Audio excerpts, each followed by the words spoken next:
태양계에서 달의 탄생. 우리가 살고 있는 태양계의 중심은 태양이다. 지구를 비롯하여 목성과 같은 거대한 행성이나 수십억 킬로미터 떨어진 해왕성까지도 태양의 인력에 붙잡혀 일정한 궤도 운동을 하고 있다. 그러나 지구에 더 강한 인력을 작용하고 있는 것은 태양이 아닌 달이다. 지구는 달과의 상호작용을 통해 생물이 살기 좋은 최적의 환경을 갖추게 되었으며 인류의 역사와 문화도 달과 밀접하게 연관되어 있다. 달은 지구로부터 약 38만 킬로미터 떨어져 있다. 지름은 지구의 약 4분의 1, 질량은 지구의 약 80분의 1이다. 달의 단면은 평균 70km 두께를 가지는 지각, 1250km 깊이까지의 맹틀, 그리고 약 330km 반지름을 가지는 핵이 존재하며 매우 작은 핵이지만 지구처럼 액체 상태의 외핵과 고체 상태의 내핵으로 분화되어 있음이 밝혀졌다. 달의 표면은 어둡고 낮은 부분과 밝고 높은 부분으로 나뉘는데 어두운 부분을 바다라고 한다.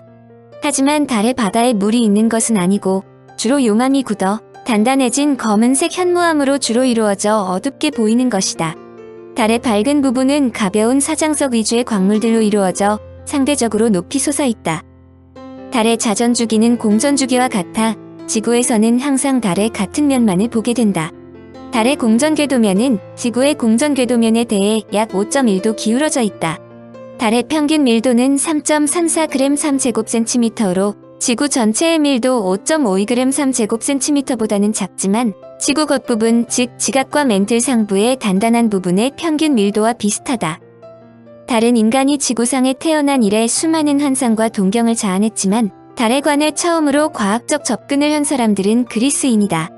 기원전 3세기경 아리스타르쿠스는 월식 때 달에 비친 지구의 모습을 이용해 지구에서 달까지 거리를 지구 반지름의 약 60배로 추정했는데 실제 거리는 55배에서 63배이므로 매우 놀라운 주장이 아닐 수 없다. 이후 로마의 플루타르크는 달에 사람이 살고 있다는 것에 의문을 표시하지 않았으며 어둡게 보이는 부분은 바다, 밝게 보이는 부분은 육지라고 말했다. 그러나 달에 관한 근대적 관측은 1610년 망원경을 하늘로 향했던 갈릴레오 갈릴레이에 의해 시작되었다. 갈릴레오는 달을 망원경으로 관찰한 후 어두운 부분은 실제로 평원이며 밝은 부분은 고저가 심한 산악지대라고 밝혔다. 놀라운 것은 데카르트로 그는 달이 지구에 포획되어 만들어졌을지 모른다고 발표했다. 그러나 본격적인 달의 연구는 헨리 혜성의 주기성을 발견한 헨리로부터 시작한다.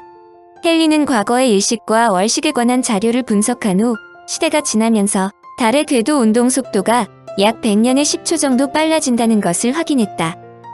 100년 후 프랑스의 천문학자 테라니는 조수간만을 수반하는 해수의 움직임이 만들어내는 마찰이 지구 자전 운동에 제동을 걸어 지구의 자전 속도를 조금씩 느리게 한다고 발표했다. 그 결과로 달의 궤도 운동 속도가 조금씩 빨라지고 이 결과로 달은 매해 수센티미터씩 지구로부터 멀어지고 있다.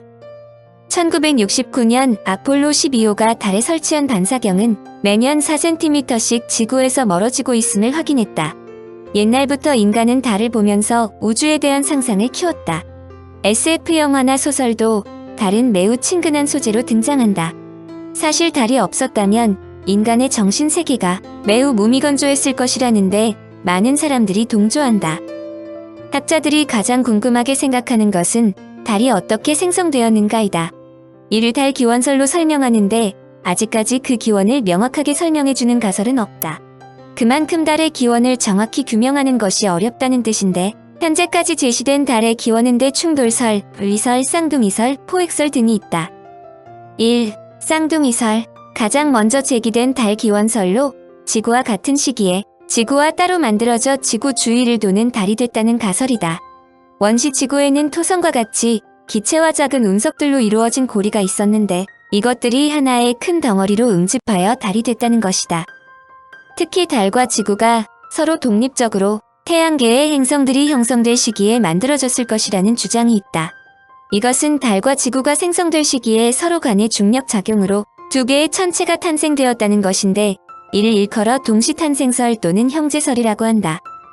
그러나 월석 샘플들의 철과 물, 소금, 칼륨, 유황 등 지구의 흔한 성분들이 거의 없다는 사실이 확인되어 타당성이 사라졌다. 2. 포획설. 쌍둥이설 다음으로 제기된 이론으로 1909년 미국의 천문학자 토마스 씨가 주장했다. 지구 가까이 지나던 소행성이 지구의 인력에 붙잡힌 후 빠져나가지 못해 달이 됐다는 것이다. 하지만 이 설에 따르면 지구와 달의 화학적 성분이 달라야 하는데 달과 지구를 구성하는 특정 원소의 동위원소 비율이 같다는 사실이 밝혀지면서 설득력을 잃게 되었다. 반면에 각자 다른 방법으로 생성된 후 덩치가 더 큰 지구의 중력에 달이 붙잡혀서 달이 지구 주위를 돈다는 이론도 제기되었는데 이것을 포획설에 근거하여 카인설이라고 설명하기도 한다. 하지만 이 이론은 최근 발달된 레이저 실측 결과 실제로 달은 지구로부터 1년에 약 4cm씩 멀어지고 있으므로 근거가 다소 미흡하다. 이를 역으로 생각한다면 약 46억 년 전 달과 지구 사이의 거리는 매우 가까웠을 것으로 생각한다. 3. 분리설. 회전하는 지구의 빠른 회전으로 거대한 혹이 생겨나 떨어져 나오면서 달이 됐다는 이론으로 놀랍게도 1878년 진화론을 제창한 다윈의 아들인 조지 다윈이 제시했다. 이를 도터 가설이라고 부르는데 조지 다윈은 지구 생성 초기에는 지구가 아주 빠르게 자전을 했고 그 원심력 때문에 지구에 부푼 곳이 생겨 그것이 떨어져 나가 달과 화성이 되었다고 주장했다. 당시에는 지구도 물렁물렁한 물질로 이루어져 있었기 때문에 회전력에 의해 부푼 곳이 떨어질 수 있다는 것이다. 1882년에는 지질학자 오스먼드 피셔가 달이 떨어져 나간 후의 흔적이 태평양 해역이라고 발표했다. 복잡한 태평양의 해저 지형이 알려져 있지 않았기 때문에 제시된 가설이라 볼 수 있다. 이 이론을 분열설이라 하고 부모와 자식 관계에 있다고 하여 친자설이라 부르기도 한다.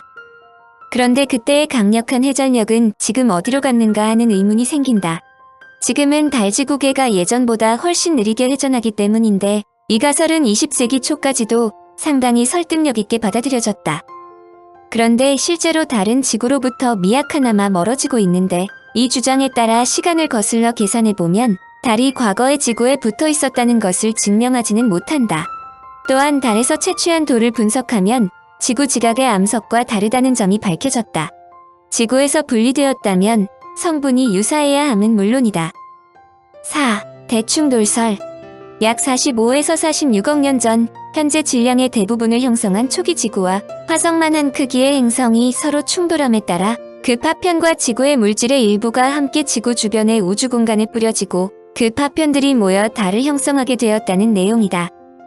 이것은 테이아라 불리는 지금의 화성과 비슷한 크기의 미행성이 지구에 충돌해 지구 핵에 흡수된 이후 지구의 껍질이 튕겨져 나가면서 생겨났다는 설이다. 테이아라는 행성이 가지고 있었을 철분이 달에는 없다는 점도 해명된다. 컴퓨터 시뮬레이션 결과 테이아는 화성의 절반의 질량을 가지고 초속 20km, 충돌각도 약 45도로 지구에 충돌해 핵 속을 뚫고 들어갔고 지구의 중력을 벗어난 물질이 튕겨져 나와 달을 형성했다는 것이다. 이 엄청난 충돌의 결과로 지구의 자전축이 기울어졌고 미행성의 일부는 지구에 흡수되었으며 지구의 일부와 미행성의 일부는 다시 우주 공간으로 튀어나갔을 것이라고 생각한다. 이 시나리오에 의하면 테이아의 철 성분을 가진 핵은 지구의 핵과 융합되어 지구 속으로 파묻혔으며 소행성의 가벼운 지각은 지구의 지각 일부와 함께 우주 속으로 흩어진 다음 지구의 궤도를 도는 링 모양의 파편 더미를 형성했다. 그리고 이것들이 다시 뭉쳐 달이 형성했다는 것이다.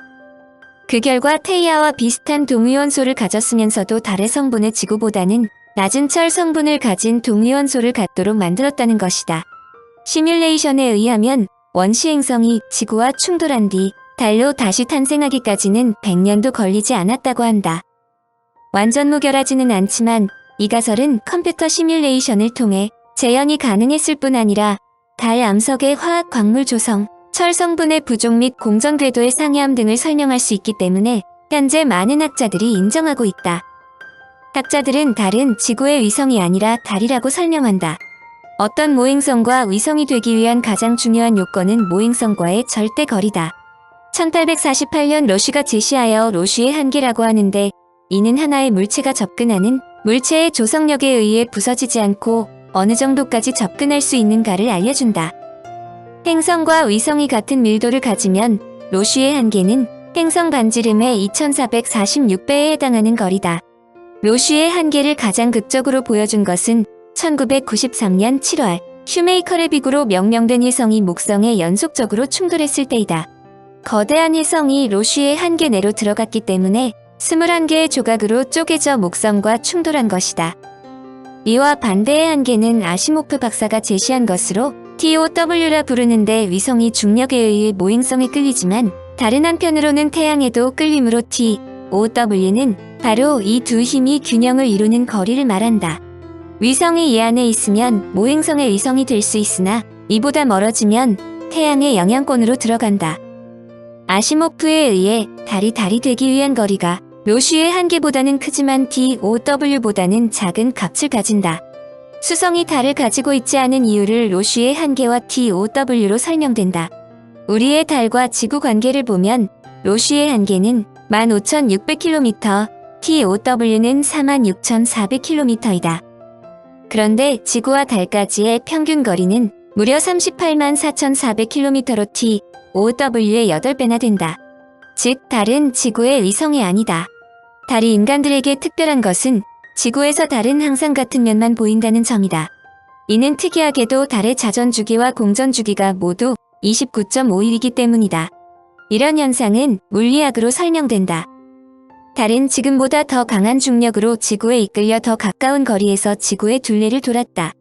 그러다 조수간만의 작용으로 달이 지구의 자전 에너지를 흡수하면서 달의 자전주기에도 차츰 변화가 생겼고 급기야 지구 주위를 도는 공전주기와 같아진 것이다.